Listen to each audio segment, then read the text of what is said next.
Politician murdered in 1979. Scandal silenced forever. Chapter 1. Miami, Florida, August 1979. The city was caught in a transformation that was part glamorous renaissance and part descent into chaos.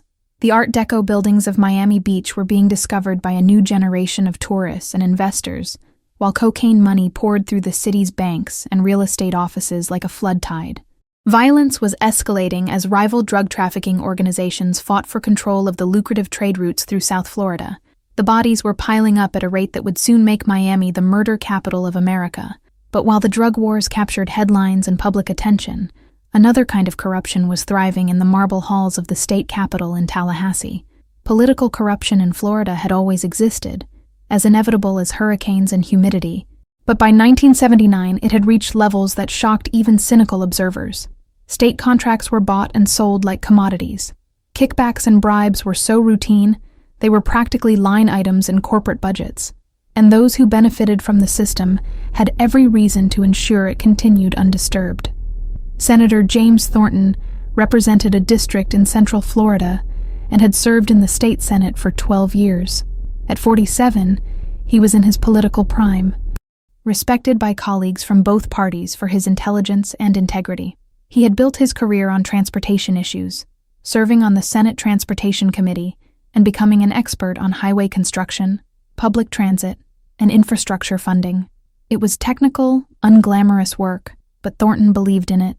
Good roads and bridges were the foundation of commerce and prosperity. They mattered.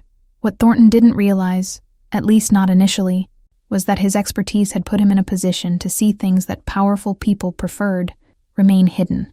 The Florida Department of Transportation awarded billions of dollars in contracts every year. Most of that money went to legitimate companies doing honest work. But a significant portion, perhaps 10 to 15% of the total, was being siphoned off through a sophisticated scheme of inflated bids, phantom costs, and fraudulent billing. Thornton had begun to notice irregularities about 18 months earlier, in early 1978. A highway project in his district had come in nearly 30% over budget, with cost overruns that didn't make sense given the relatively straightforward nature of the work. When Thornton requested detailed accounting, he was given the bureaucratic runaround. Documents were being compiled. Officials were looking into it. Answers would be forthcoming soon. But Thornton was patient and persistent. He kept asking questions, kept requesting documents, kept pushing until finally he began to receive information. What he found disturbed him deeply. The contracting company, Davenport Construction, had billed the state for materials that were never delivered, equipment that was never used, workers who were never employed on the project. The bills were approved by officials in the Department of Transportation without proper oversight or verification. Thornton might have dismissed it as simple fraud by a single corrupt company, except that as he dug deeper, he found the same patterns repeating across multiple projects and multiple contractors. It wasn't isolated fraud. It was systematic theft on a massive scale. He began collecting evidence methodically, making copies of documents, recording meetings, interviewing whistleblowers who worked for the construction companies and were troubled by what they saw. He compiled everything in a leather briefcase that he kept locked and never let out of his sight. The briefcase became a kind of obsession, a repository for the proof he would need when the time came to expose what he had found. Thornton knew he was dealing with something dangerous. The amounts of money involved were staggering. He estimated that over the past 5 years, somewhere between $500 million and $1 billion had been stolen from Florida taxpayers.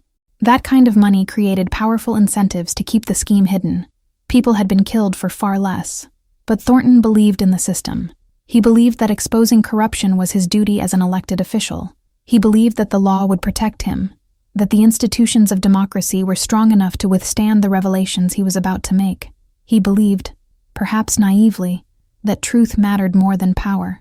In July 1979, Thornton made an appointment to meet with David Rosen, an investigative journalist for the Miami Herald, who had won a Pulitzer Prize for his coverage of political corruption in the 1970s. Rosen was known for his meticulous research and his unwillingness to be intimidated by powerful people. If anyone could help Thornton tell this story properly, it was Rosen. They met in a restaurant in Fort Lauderdale, far from Tallahassee where Thornton might be recognized. Thornton brought his briefcase and spent 3 hours walking Rosen through the evidence. The journalist's eyes widened as he reviewed the documents: contracts, invoices, bank statements, recorded conversations. It was everything he needed to write the story of the decade. "This goes all the way to the governor's office," Rosen said, his voice low and urgent. "You understand that, right? Davenport Construction is owned by Charles Davenport, who is Governor Bennett's college roommate and biggest campaign contributor. If this is what I think it is, you're about to take down the most powerful man in Florida. Then we'd better make sure we do it right," Thornton replied. "I want to coordinate with federal authorities. The FBI should be investigating this for corruption and racketeering, and I want the Herald to publish everything simultaneously, so there's no chance of it being buried or covered up." Rosen nodded. "I'll need a few weeks to verify everything independently, and we should bring in one of our lawyers to review the documents, make sure we're on solid legal ground. Can you get me copies of everything?" "I'll have copies made," Thornton said, "but I'm keeping the originals with me. This briefcase doesn't leave my sight until this story breaks." They agreed to meet again in mid-August, by which time Rosen would have completed his verification, and they could plan the coordinated release of information. Thornton felt a mixture of excitement and fear as he left the restaurant. He was doing the right thing, he told himself. Exposing corruption was why he had entered public service in the first place. But the fear was real. He had made discreet inquiries and learned that Governor Bennett was not a man who accepted defeat gracefully. There were rumors of political opponents who had been destroyed by manufactured scandals, of whistleblowers who had lost their jobs and reputations. Nothing violent. This was politics, not organized crime, but ruthless, nonetheless. Still, Thornton believed he would be safe. He was a sitting state senator with a spotless reputation. His wife, Rebecca, was a prominent attorney with connections throughout Florida's legal establishment. He wasn't some anonymous bureaucrat who could be silenced quietly. An attack on him would bring scrutiny that Bennett couldn't afford. On August 14, 1979, Thornton drove from Tallahassee to Miami for what was supposed to be a routine meeting with constituency leaders.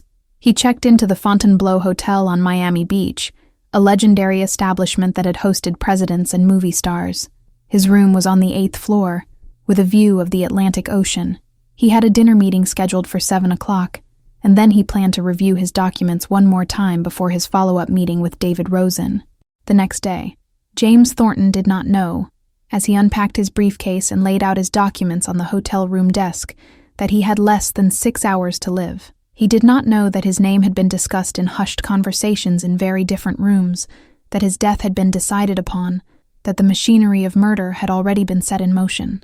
He showered, changed into a fresh shirt, and went down to dinner, leaving his briefcase locked in the room safe. The dinner went well, constituents thanking him for his work, discussing local issues, making small talk about families and politics. Thornton was in good spirits as he returned to his room at 9:30, riding the elevator up to the 8th floor, nodding politely to other hotel guests. He unlocked his door, stepped inside, and reached for the light switch. That's when he saw the shadow move in the corner of the room, when he felt the first stab of fear, when he opened his mouth to shout, and then heard the muffled shots that ended his life. Senator James Thornton died on the floor of his hotel room at the Fontainebleau, 2 bullets in his chest, while Miami glittered outside his window and his briefcase. His precious briefcase, with all his carefully compiled evidence, disappeared into the night. The scandal he had worked so hard to expose died with him, silenced forever by violence and corruption, and the determination of powerful men to protect their interests at any cost. Chapter 2. Rebecca Thornton was watching the late news in their Tallahassee home when the phone rang at 11:15. She almost didn't answer, thinking it might be a reporter or constituent with some issue that couldn't wait until morning. But something made her pick up, some instinct that change was coming. "Mrs. Thornton? This is Detective Lieutenant Frank Morrison with the Miami Police Department. I'm very sorry to inform you that your husband has been found dead in his hotel room. We believe he was the victim of a robbery. I'm very sorry for your loss." The words came from far away, distorted and impossible. Rebecca heard them but couldn't process their meaning. James? Dead? No, there had to be a mistake. She had talked to him just 3 hours ago when he called after his dinner meeting. He had been fine, had sounded happy, had said he loved her, and would be home tomorrow evening. "What happened?" she managed to ask, her voice sounding strange and hollow. "It appears your husband was shot during a robbery attempt in his hotel room. The room had been ransacked. His wallet was on the floor. We're investigating it as a homicide during the commission of a felony. Rebecca's lawyer brain began to function despite her shock. Was anything taken? We're still assessing the scene, ma'am. I'll need you to come to Miami to formally identify the body and help us determine if anything is missing. Is there someone who can drive you? You shouldn't be alone right now. Rebecca made the call to their closest friends, who arrived within 20 minutes and drove her through the night to Miami. She sat in the back seat of their car, staring out at the darkness, unable to cry, unable to think, unable to accept that her life had just been shattered. By the time they reached Miami, it was nearly 3 a.m. Detective Morrison met her at the medical examiner's office, a tired-looking man in his 50s with sympathetic eyes and a gentle manner that seemed at odds with his profession. "I'm very sorry about your husband, Mrs. Thornton," he said. "I know this is impossibly difficult, but I need to ask you some questions about what he was doing in Miami and whether he might have been carrying anything valuable." Rebecca identified James's body, cold, still, so obviously not him anymore, and then sat with Morrison in a small interview room, answering questions mechanically. Yes, James had been in Miami for constituency meetings. No, she didn't know of any enemies he might have had. Yes, he usually carried cash, probably a few $100s. No, she couldn't think of any reason someone would specifically target him. "What about his briefcase?" Morrison asked. The hotel staff mentioned he was carrying a brown leather briefcase when he checked in. "We haven't found it in his room. Do you know what might have been in it?" Rebecca felt her heart begin to pound. The briefcase. James's obsession for the past year. She had seen him working with it, had asked him once what was so important, and he had said, "Just some research. I'll tell you about it when the time is right." "He carried work documents," she said carefully. "Committee materials, research, that sort of thing. Nothing particularly valuable." Morrison made a note. "So a thief probably wouldn't have known to take it specifically? It would have just been something in the room that he grabbed?" "I suppose so," Rebecca said, though alarm bells were ringing in her mind. The briefcase wasn't taken by a random thief. Someone knew what was in it. Knew it needed to disappear. This wasn't a robbery. This was murder. Deliberate and targeted. But she didn't say any of this to Morrison. Not yet. She needed to think. Needed to figure out what James had been investigating. Needed to understand what had gotten him killed before she said anything that might put her own life at risk. Morrison drove her to the Fontainebleau so she could collect James's belongings. The hotel had sealed off his room as a crime scene, but they had bagged his clothes, toiletries, and other personal items. Everything except the briefcase and whatever documents had been inside it. "Was the room safe open?" Rebecca asked Morrison. "Yes, empty. If your husband had put anything in there for safekeeping, it was removed." So the killer had known the combination or had forced James to open it before shooting him. This was getting worse the more she learned.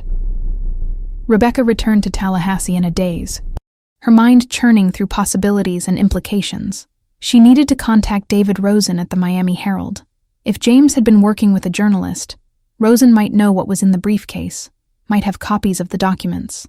Together, they might be able to finish what James had started. But first, she had to bury her husband. Chapter 3.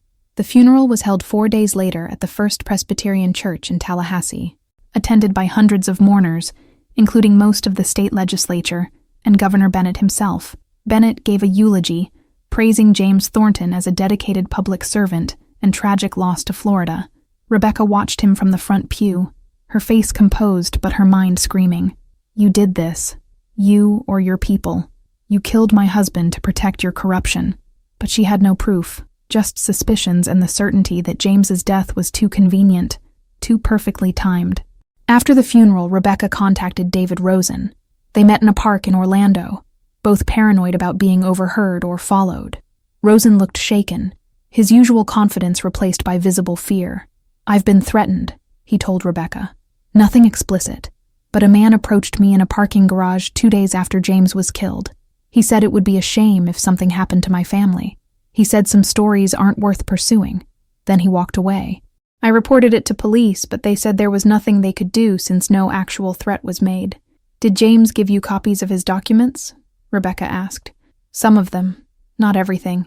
He wanted to wait until our next meeting to provide complete copies. What he did give me was explosive, evidence of systematic fraud in state highway contracts, connections to Davenport Construction, and by extension to Governor Bennett.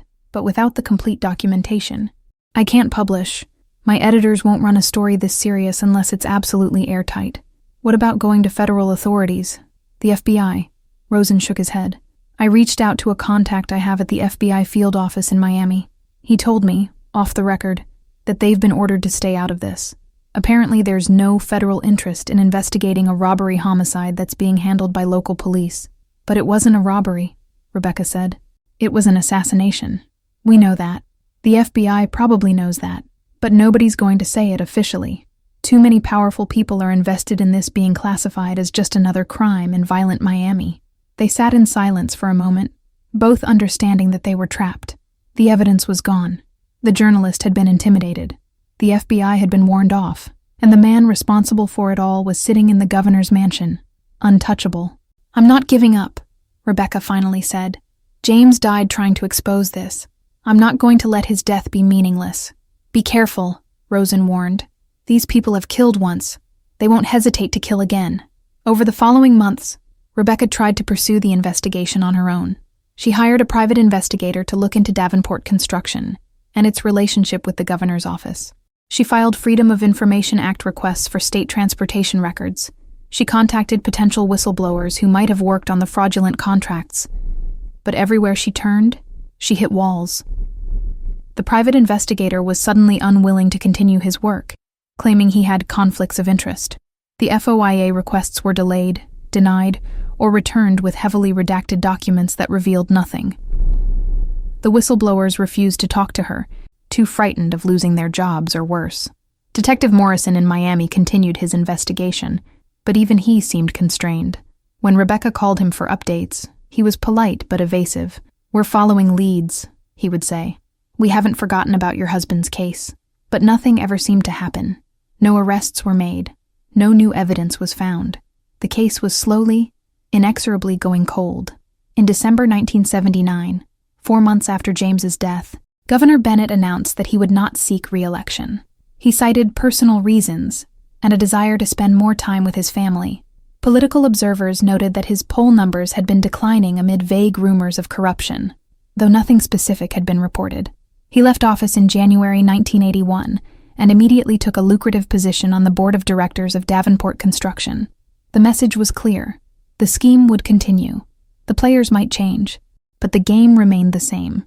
Rebecca Thornton eventually stopped her investigation. She had exhausted her savings hiring investigators who accomplished nothing. She had alienated political allies who didn't want to be associated with her crusade against the governor.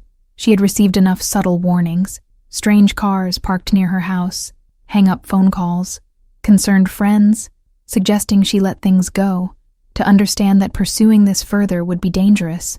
James's murder was officially classified as a homicide during robbery, the file placed in the growing stack of unsolved cases that Miami accumulated during its violent years. The briefcase and its contents were never recovered. The highway fraud scheme continued for several more years, before finally being exposed by a different whistleblower in a different scandal that brought down a different set of officials. But by then, the specific evidence that James Thornton had compiled was long gone, and many of those involved had either retired or moved on to other positions. Some faced consequences. Many didn't. Justice, such as it was, came too late and too incompletely. Senator James Thornton was remembered as a dedicated public servant who died tragically in a robbery. His true legacy, as a man who tried to fight corruption and was killed for it, was known only to a few people who carried that knowledge as a heavy, secret burden. The scandal he tried to expose was silenced forever, buried along with him, protected by violence and official indifference, and the determination of powerful men to preserve their privileges at any cost. Chapter 4. Detective Lieutenant Frank Morrison sat in his small office at Miami Police Headquarters, staring at the Thornton case file that had consumed him for 6 months. It was March 1980, and he knew he should let it go. The case was classified as unsolved, filed away with hundreds of others in a city where the murder rate was climbing toward record levels. He had newer cases demanding attention, cases where he might actually be able to make arrests and get convictions. But the Thornton case nagged at him. It had nagged at him from the beginning, from the moment he had walked into that hotel room and seen the staged scene that was supposed to pass for a robbery gone wrong. Morrison was 53 years old, a 30-year veteran of law enforcement. who had seen every kind of crime Miami could produce. He knew what real robberies looked like. He knew how panicked thieves behaved when confronted by unexpected victims. This hadn't been that. This had been an execution dressed up as something else. The hotel room had been too carefully ransacked, drawers pulled out and overturned, but nothing truly destroyed. The victim's wallet had been on the floor, but his expensive watch was still on his wrist. Credit cards were still in the wallet, easily fenced for quick cash. But the briefcase, that very specific item that Senator Thornton had been carrying, was gone completely, along with whatever had been inside it. Morrison had interviewed the hotel staff extensively. The front desk clerk remembered Senator Thornton checking in around 3 p.m., carrying a brown leather briefcase that he held close to his body, as if it contained something valuable. The bellhop who had taken Thornton's luggage to his room confirmed the briefcase but said Thornton had carried it himself, rather than letting anyone else handle it. Room service had delivered dinner to Thornton at 6 p.m. The server, a young woman named Maria Santos, had noticed the briefcase sitting on the desk, papers spread around it. He was working, she had told Morrison. He had documents everywhere, was making notes. He seemed focused, maybe a little nervous. He gave me a generous tip and asked me not to disturb him for the rest of the evening. That was the last confirmed sighting of Senator Thornton alive. His body was discovered at 10:30 p.m. by a housekeeper who heard the television playing loudly and knocked to see if the guest needed anything. When there was no answer, she used her master key and found him on the floor between the bed and the window, dead from 2 gunshot wounds to the chest. The medical examiner estimated time of death between 9:30 and 10 p.m. Cause of death was hemorrhagic shock from the gunshot wounds. The bullets had been 9mm, fired from close range based on powder burns on Thornton's shirt. 2 shell casings were found in the room, but the weapon was never recovered. The most telling detail, in Morrison's opinion, was the room safe. It had been opened, not forced, but opened properly using the combination. The safe was empty. If this had been a simple robbery, how would the thief have known the combination? The logical conclusion was that Thornton had been forced to open the safe before being shot, which suggested the killer had been looking for something specific. Morrison had pursued this angle as far as he could. He had learned about Thornton's work on the Transportation Committee, about his reputation for being thorough and honest. He had discovered, through discreet inquiries, that Thornton had been investigating irregularities in state highway contracts. He had spoken with David Rosen at the Miami Herald and learned about the evidence Thornton had been compiling. But every time Morrison tried to push the investigation forward, he encountered resistance. His captain had pulled him aside 2 weeks after the murder and told him to focus on cases we can actually solve. When Morrison persisted, asking for resources to investigate Davenport Construction and its connections to the governor's office, he was told flatly that political corruption wasn't the Miami Police Department's jurisdiction. "We investigate crimes in Miami," his captain had said. "What happens in Tallahassee is somebody else's problem. A state senator got killed in a robbery. It's tragic, but it happens. File it and move on." But Morrison couldn't move on. He had interviewed Rebecca Thornton and seen the certainty in her eyes that her husband had been murdered for political reasons. He had talked to David Rosen and heard about the threats the journalist had received. He had reviewed the crime scene photographs again and again, seeing all the signs of a professional hit poorly disguised as amateur robbery. The gun that killed Thornton was never found, which was standard for contract killings. Professional hitmen didn't leave weapons at crime scenes. They used guns that couldn't be traced to them, wiped them clean, and disposed of them where they would never be recovered. The Miami River had probably swallowed a dozen murder weapons in the time since Thornton died. Morrison had tried to track down potential hitmen who might have been available for the job. Miami in 1979 was full of them, men who had killed in Cuba or Nicaragua or Colombia and brought their skills to South Florida, where the cocaine trade created steady demand for their services. But none of Morrison's informants could give him anything useful. If someone had been hired to kill Senator Thornton, they had been smart enough to use someone from outside Morrison's network of sources. He had also investigated the hotel's security. The Fontainebleau was a large, busy property with multiple entrances and hundreds of guests coming and going daily. Security was focused on preventing theft and managing unruly guests, not on tracking every person who entered the building. The killer could have walked in through the front door dressed in a business suit, and no one would have looked twice. The 8th floor where Thornton died was accessible by both elevator and stairs. Security cameras in 1979 were rare and expensive. The hotel had a camera in the main lobby but nowhere else. So there was no video of who had accessed the 8th floor during the relevant time period. Morrison had interviewed every guest and staff member who had been on the 8th floor that evening. Most remembered nothing unusual. One elderly couple thought they might have heard loud sounds around 9:45 p.m., but had assumed it was the television from another room. A businessman 3 doors down from Thornton's room had been out for the evening and returned around 10:15, seeing no one in the hallway. The most useful witness was Maria Santos, the room service worker. When Morrison interviewed her a second time, pressing her for more details, she had remembered something else. "There was a man," she said hesitantly. "I saw him in the hallway around 9 o'clock, when I was collecting dinner trays from other rooms. He was just standing there, like he was waiting for someone. He was wearing a nice suit, had dark hair, looked professional. I didn't think anything of it at the time. Lots of business people stay at the hotel, but now that I think about it, he wasn't really doing anything, just standing there watching the hallway." "Did you see which room he went into?"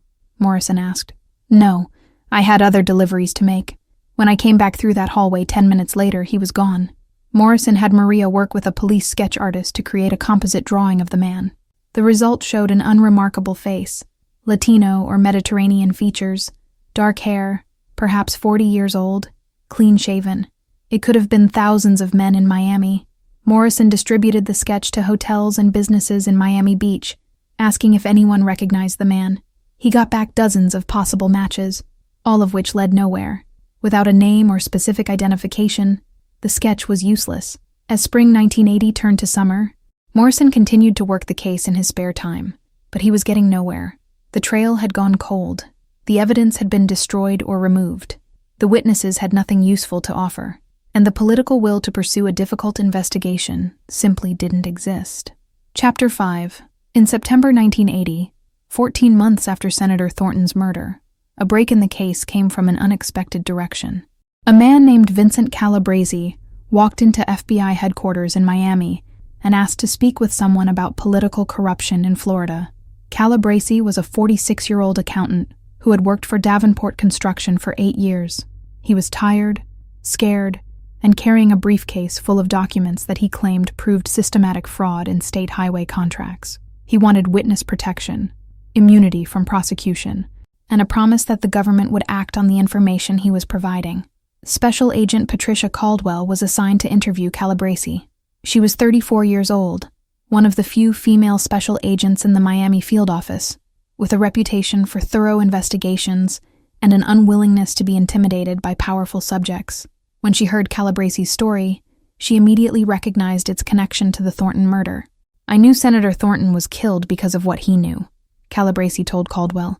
"I didn't know him personally, but I knew he was investigating the highway contracts. When he died, everyone at Davenport breathed a sigh of relief. That's when I started to understand how serious this was. These people don't just commit fraud, they kill to protect it." "Why are you coming forward now?" Caldwell asked. "Because I can't live with it anymore," Calabresi said. "I've been helping them cook the books for years. I'm guilty too, I know that, but I want to stop. And I want the people who ordered Senator Thornton's death to face justice." Caldwell spent 3 days debriefing Calabresi, reviewing his documents, and verifying his claims. What she found was extensive evidence of fraud identical to what Senator Thornton had been investigating. Inflated invoices, phantom costs, kickbacks paid through shell companies, all meticulously documented in the ledgers that Calabresi had copied before leaving Davenport Construction. The evidence showed that over the past 7 years, approximately $700 million had been stolen from Florida taxpayers through fraudulent highway contracts. The money had been divided among dozens of co-conspirators, company executives, state officials, politicians who received campaign contributions that were actually laundered kickbacks. Most damningly, Calabresi had documentation showing that Governor Bennett had personal knowledge of the scheme and had personally benefited from it to the tune of over $2 million in disguised payments. The governor had been more than a passive beneficiary. He had actively participated in directing contracts to friendly companies and ensuring that oversight was minimal. Caldwell immediately recognized that this was bigger than one murder, bigger than one fraud scheme. This was a case that would require coordination with the U.S. Attorney's Office, the Internal Revenue Service, and multiple other federal agencies. and it was a case that would almost certainly face political resistance at the highest levels. She scheduled a meeting with her supervisor, Special Agent in Charge Robert Martinez, to present Calabresi's information and request authorization to open a full investigation. Martinez listened to her presentation with a carefully neutral expression, asking pointed questions about the reliability of Calabresi's testimony and the admissibility of the documents he had provided.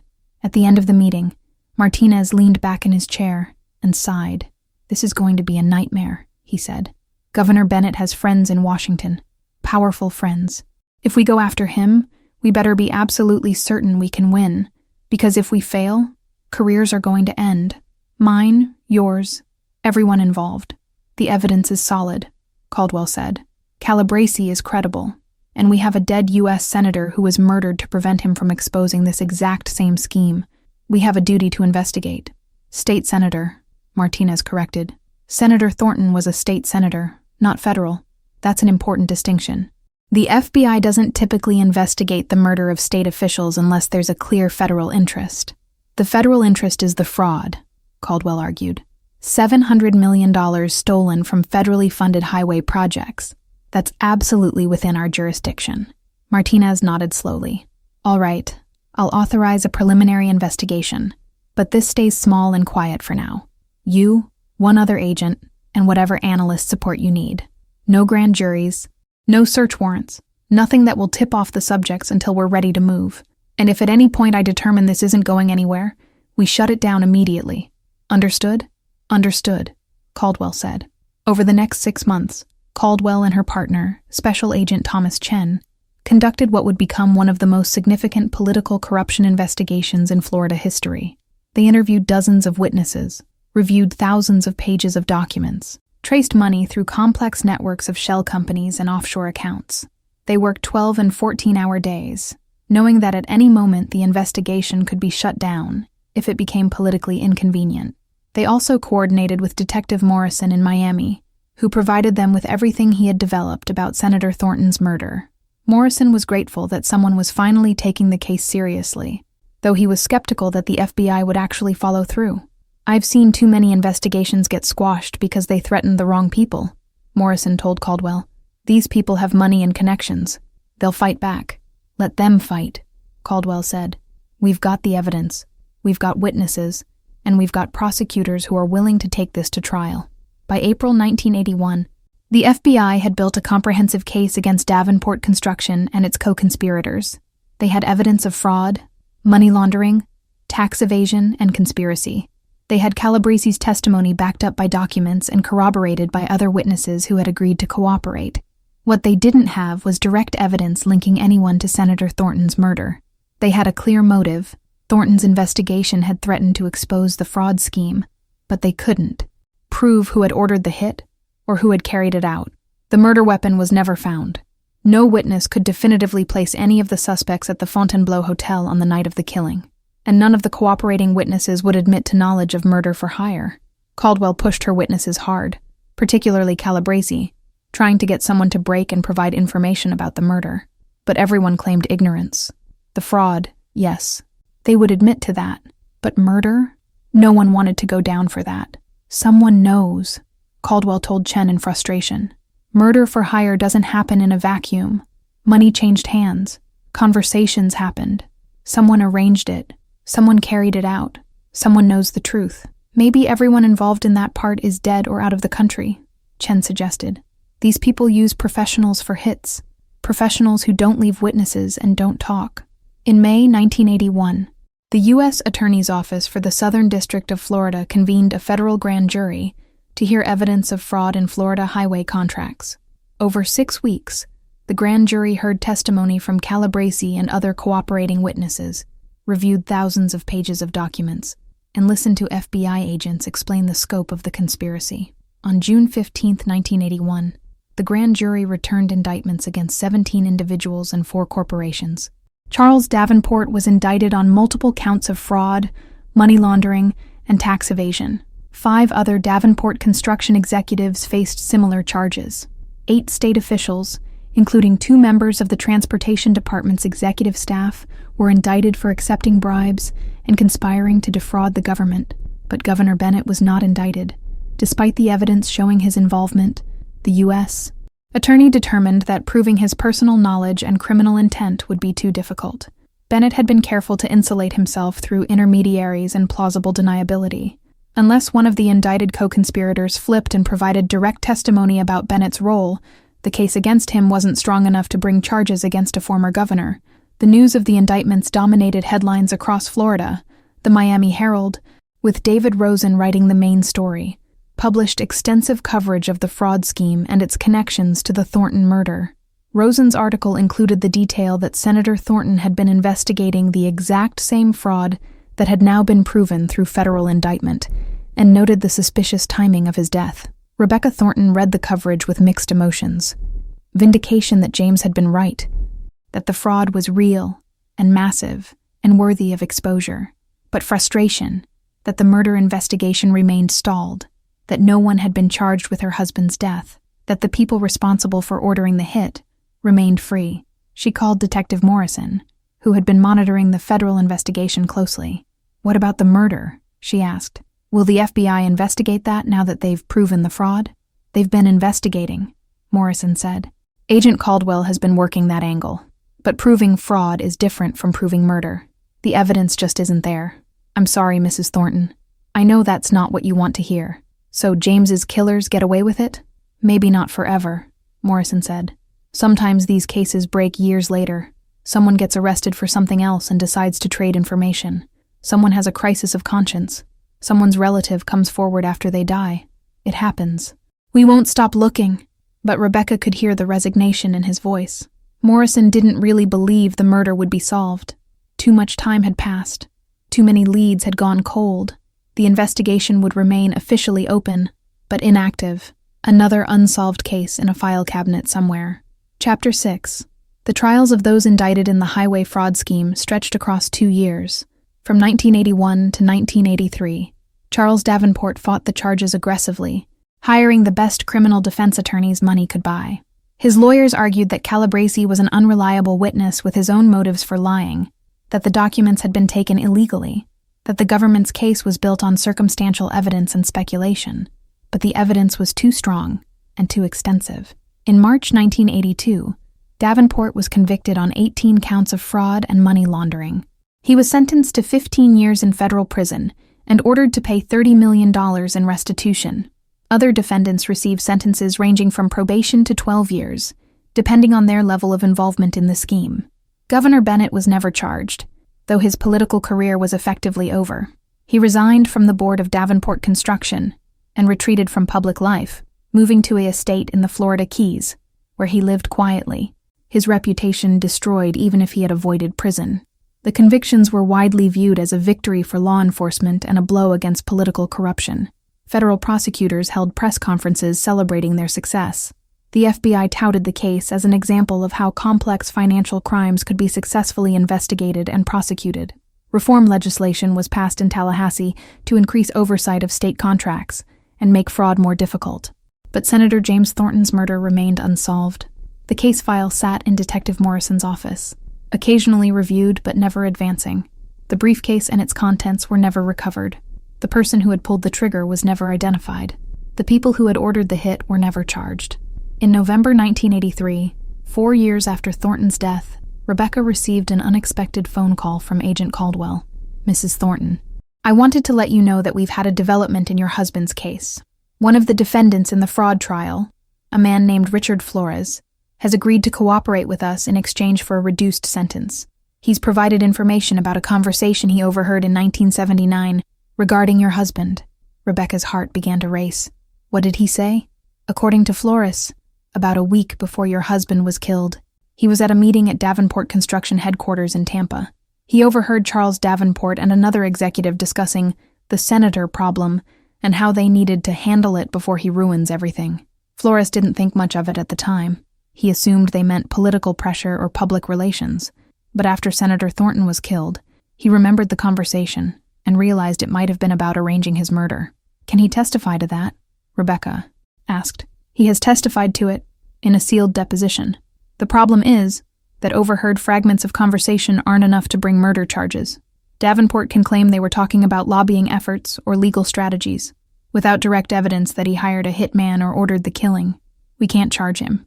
So we're back where we started, Rebecca said bitterly. Not exactly. We've reopened the murder investigation as a federal case, since it now appears to be connected to a federal fraud prosecution. We're interviewing everyone who worked for Davenport in 1979, looking for anyone who might have knowledge of how the hit was arranged. Sometimes people who wouldn't talk before decide to talk when they see others going to prison. We haven't given up. But months passed with no new developments. The reopened investigation generated some media coverage, but no arrests. Charles Davenport, sitting in federal prison, refused to cooperate with investigators about anything beyond the fraud charges he had been convicted of, and without his cooperation, there was no path to proving he had ordered Thornton's murder. Detective Morrison retired from the Miami Police Department in 1985, 35 years after starting his career. At his retirement party, colleagues toasted his many successes and his dedication to justice.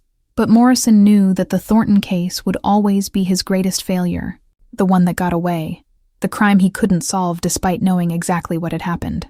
He gave his case files to his successor, a younger detective named Sarah Martinez, who promised to continue reviewing cold cases and pursuing any new leads that emerged. But Morrison wasn't optimistic. He had done everything possible to solve the case, had followed every lead, had pressured every witness. If he couldn't crack it, he doubted anyone else would. Chapter 7. In 1990, 11 years after Senator Thornton's murder, Charles Davenport was released from federal prison after serving 8 years of his 15-year sentence. He was 62 years old, his construction company bankrupt, his reputation destroyed. He moved to a small condo in Fort Myers and lived quietly on what remained of his wealth after paying restitution and legal fees.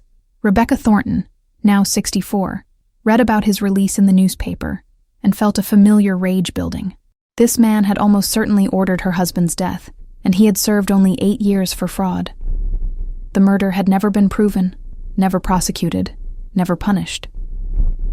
She considered confronting Davenport, demanding that he confess what he had done, but what would be the point? He would deny everything, as he had for 11 years. There would be no satisfaction, no closure, only more frustration. Instead, Rebecca threw herself into advocacy work. She became involved with organizations fighting political corruption, speaking at conferences and to civic groups about the importance of transparency in government contracts. She never mentioned James's name in these speeches, but everyone knew why she was passionate about the issue. In her private moments, Rebecca allowed herself to imagine James as he should have been, retired from politics, spending time with grandchildren, enjoying the life they should have had together. But that future had been stolen from them by men who valued money and power over human life. The years continued to pass. Detective Martinez in Miami occasionally reviewed the Thornton case file, but found no new leads. Agent Caldwell was promoted and transferred to the FBI's Washington headquarters, where she worked on national security cases far removed from Florida corruption. David Rosen retired from the Miami Herald and wrote a book about political corruption in Florida that included a chapter on Senator Thornton's unsolved murder. In 2004, 25 years after the murder, Charles Davenport died of heart failure at age 76. He never confessed to involvement in Thornton's death, never provided information that might have led to solving the case. Whatever he knew, he took to his grave. Governor Bennett died 3 years later, at age 82, also without ever being charged in connection with the fraud scheme he had benefited from. His obituary mentioned his service as governor, but avoided discussing the corruption scandal that had ended his political career. One by one, the players in the drama died or faded from public view. The case became history, studied by those interested in political corruption, but no longer actively investigated by law enforcement.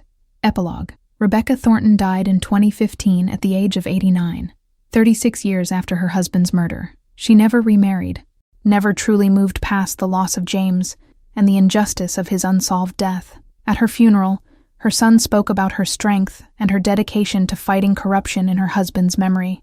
"My mother never got the justice she deserved," he said. "She never saw anyone held accountable for my father's murder, but she never gave up. She spent 4 decades ensuring that his work wasn't forgotten, that the corruption he tried to expose was eventually brought to light. That was her revenge, making sure they didn't get away with silencing the truth, even if they got away with the murder." The case of Senator James Thornton remains officially open in Miami Police Department records. It's classified as an unsolved homicide, one of thousands from Miami's violent decades. The case file is stored in archives, available for review, but unlikely to ever be actively investigated again. The brown leather briefcase that contained his evidence was never recovered. The documents that proved the fraud scheme were lost forever, though similar evidence eventually emerged from other sources. The person who pulled the trigger was never identified. The people who ordered the hit were never charged with murder, though they faced consequences for the fraud they committed. It's a partial justice at best. The fraud was exposed and punished. Reforms were implemented. But the murder at the heart of it all, the assassination of a public servant who tried to do the right thing, remained unpunished. Senator James Thornton died trying to expose corruption, and that corruption was eventually exposed through the work of others who carried forward his mission. But he never saw that victory, and those who killed him to silence that truth escaped punishment, protected by time and distance, and the difficulty of proving murder for hire decades after the fact.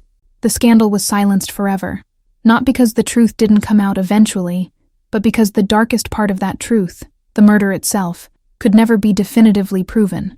Charles Davenport went to prison for fraud but died free, never charged with ordering a killing. The actual hitman was never identified, never arrested, never faced a courtroom. That's often how it works with political murders. The corruption can be proven through documents and financial records, but the violence used to protect that corruption is harder to trace, easier to conceal, more difficult to prosecute. People go to prison for the money crimes, while the murders remain technically unsolved, known but not proven, understood but not punished. James Thornton tried to fight corruption and was killed for it. His widow spent her life ensuring his work wasn't forgotten. Federal investigators eventually exposed the fraud he had discovered, but justice was incomplete, imperfect, inadequate. Sometimes that's all we get. Sometimes the bad guys go to prison for lesser crimes while escaping punishment for their worst acts. Sometimes we know what happened, but can't prove it in a court of law. Sometimes truth and justice are two different things. Senator Thornton's murder in 1979 was a political assassination, carefully planned and professionally executed. The scandal he tried to expose was silenced by his death, though it eventually came to light through other means, and the men who ordered his killing lived out their lives without facing murder charges, their guilt known but unprovable, their crime officially unsolved even though everyone involved knew exactly what had happened. That's the real story, not a mystery that needs solving, but a truth that everyone understood, and no one could prove sufficiently to bring charges: political murder. Protected by plausible deniability and the passage of time,